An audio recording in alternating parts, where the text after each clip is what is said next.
What's happening in America? Civility out, shaming and shunning in. On the same weekend, White House Press Secretary Sarah Sanders is asked to leave a restaurant. Democratic Congresswoman Maxine Water says don't let the public shaming stop with Sanders. And if you see anybody from that cabinet in a restaurant, in a department store, at a gasoline station, you get out and you create a crowd. And you push back on them.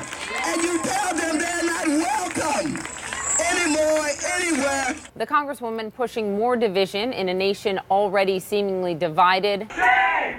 Shame! Shame! Shame! Protesters yelling shame at DHS Secretary Kirstjen Nielsen at a Mexican restaurant. President Trump name-calling at a political rally. I won't do it. Wacky Jackie. I think somebody said she's in Nevada right now campaigning with Pocahontas. And Hollywood is not helping. Do something about your dad's immigration practices, you feckless. I'm going to say one thing. Trump.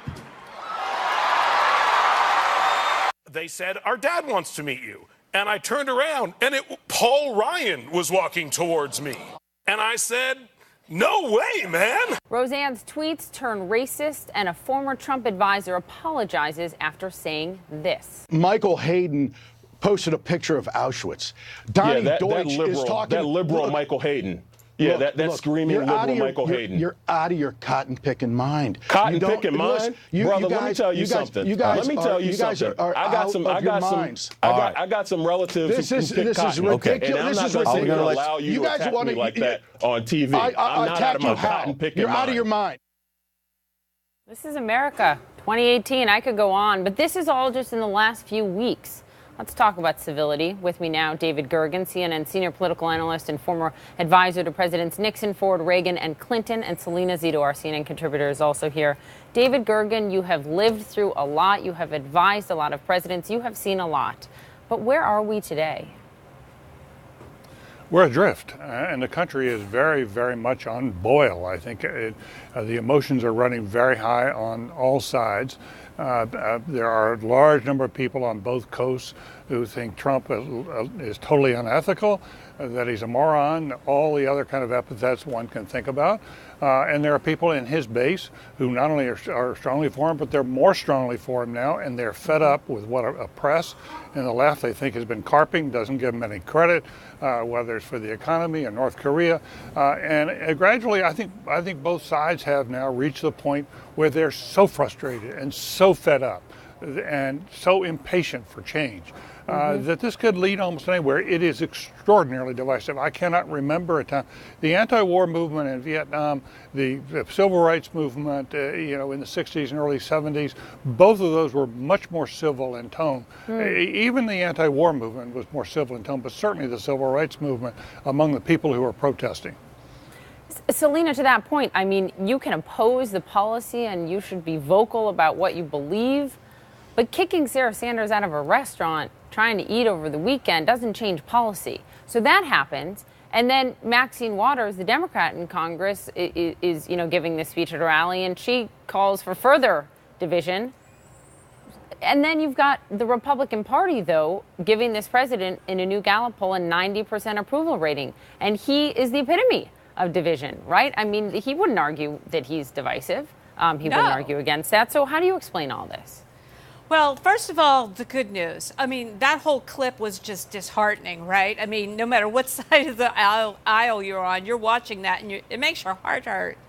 I will tell you, the good news is I just drove from Savannah to Pittsburgh on the back roads, like 900 miles, 13 hours on the road, and I didn't see anybody. And I met people of all, political persuasions, races. You didn't see people interacting, behaving that way with each other. So that's the good news. I think sometimes what happens on social media and on the news, we see these things amplified. So as David said, we have had great divisive moments in political moments in history throughout this, throughout our history in this country.